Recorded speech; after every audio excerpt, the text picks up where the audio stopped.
Okay, we're about finished here. We're gonna go through the final sections. We do have stats, and stats are numbers, and it's critical for us to be able to see how the performance of the businesses are doing. Just like we look at stats on patient records, we look at stats on lab reports for animals. We need to look at stats for the business, so we're going to look those over and make plans based on those stats. If the numbers are getting better, we need to find out why and keep that in place and maybe even make it stronger. If the numbers or the stats are getting worse, we're going to need to find out why and correct that too. So if you're opposed to stats, you're just working in the wrong business. We look at those all the time. Training plans. So we want your training to be easy, we want it to be clear, we want it to be in small bites.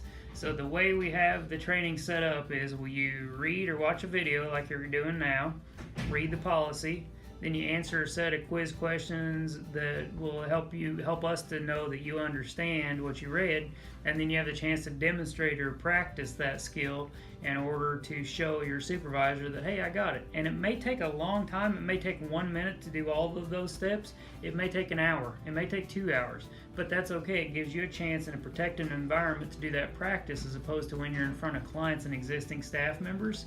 And then at the end, when you got it, you're going to sign off that you're comfortable with it. You agree to do it. You agree to do it that way. You know why we do it that way. You know what would happen if we don't do it that way.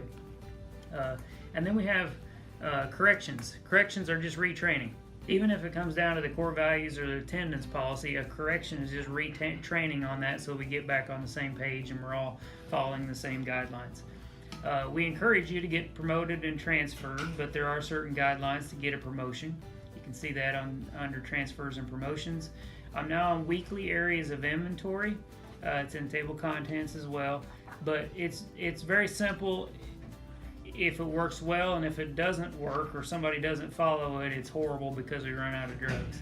So every area of a hospital has an assigned individual to look through the supplies in that area once a week and update the inventory and have a mark so that we know for sure we have enough. And then of course, if there's not enough, so I use an example of cleaning supplies, there will be a person that goes through every week and counts the cleaning supplies and adjusts it and have a mark. And if we have a week or less, it needs to be ordered. So I'll use the example of paper towels. If we had a man named John that was in charge of looking at weekly areas of inventory for cleaning supplies, he's going to count how many rolls of paper towels we have in the clinic. And if we use 40 rolls of paper towels in a week, and we have 35 in stock, Avamark's going to show in red, and the inventory manager is going to know to go buy paper towels or order it online. If we have 50, he'll put in 50, and we'll see that we don't need to order it that particular day. You do that in all these 7 areas, and then we don't run out of products, and it makes it really quick and easy for the inventory manager. So you can go through that entire procedure if you get one of those weekly areas of inventory assigned to you. It's really cool. It works really well, and it prevents a lot of chaos. We talked about the work schedules and the vacation requests and the posting of the schedule. You can read that. So now we're on the final section. We'll go on to the next video for this final section. Okay, we're finally on the last part of the video, for last video on the main policies, and this is the worst one. That's why we put it at the end. So there's certain things that could get you fired immediately, and that's what this is. So please, please, please read this list, understand it. It's blatantly obvious that most all of these things would be terribly bad to do, but remember, if any of these things are done, they can get you fired immediately. So I'll just hit a couple of them. One, obviously, number 2, abuse or mistreatment of animals. Obviously, that's going to be bad. It's going to we won't allow it. And so if you see that happening with a colleague, they won't be working here any longer. Number 4, practicing veterinary medicine without a license. Obviously, there's certain things that only vets can decide and do. Little things like number 6, walking a dog through the clinic without a harness, cinching, or choke leash or collar. There are reasons for all of these, and I certainly can't on this video get to every single reason, but for this particular one, if an animal's not walked through the clinic with that type of setup and they just have the regular collar that's loose, they oftentimes put the brakes on and back up, and that collar will go right over their head. Well, then what happens? That patient will immediately run away because they're scared. They usually go run to another open area. They'll run to another pet. That other pet or that particular pet could attack.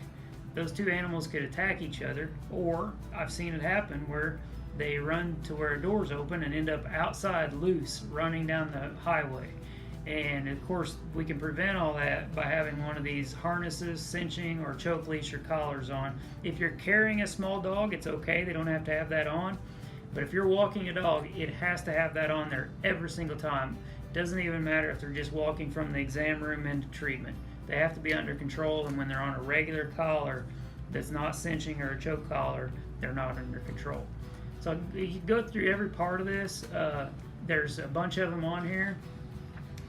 There's no need to go through every single one, but please pay close attention to that. Termination for employment, so you've agreed that you're going to give at least 14 days notice to leave, and that will allow you to be eligible for rehire. And of course, it'll give you the proper reference if you want that. If you don't give us notice, you could have years of positive experience and positive performance, but if you leave without giving us notice, then you lose that, and you will not be eligible for rehire. And if a future employer calls us for a reference, we will have to tell them that this person is not eligible for rehire. Now, if you're on a contract or an agreement, and you are a non-exempt employee, or I'm sorry, an exempt employee, which means exempt from overtime pay, then you may have you likely do have a longer notice that you have agreed to give. And then we have the Glossary of Terms. That's the end of our manual. But oftentimes there's a bunch of terms that you may be curious about when doctors talk about all these different things. This gives you a chance to look in layman's terms and common sense language what these kind of medical complicated terms can be. And you're certainly not required to memorize them, but the more you know, the more you're going to like your job. And then at the end here we have the acknowledgement of the employee's manual. So you're going to go off into your procedures training now, and you're going to be signing off on individual procedures. It's not like signing a cell phone app or saying I agree to terms of service. It's very, very important that you understand what we expect and how to do it. And if you don't know how, you're not comfortable, you need more time, then take more time. Don't sign it. We want to make sure that you're comfortable in your job before you go out there and work with real clients and real patients and other staff members. So if by chance you weren't comfortable, didn't truly know what was expected, or hadn't practiced the thing that you got trained on, then of course it'd be highly frustrating to you. You'd probably make some errors, and then of course that would be frustrating clients and other staff members, and it probably would affect the patient care as well. Either the patient's waiting too long, or we chose something bad, So anyway, please make sure before you sign something that you're comfortable with that particular procedure and know how to do it, because that's how we have success.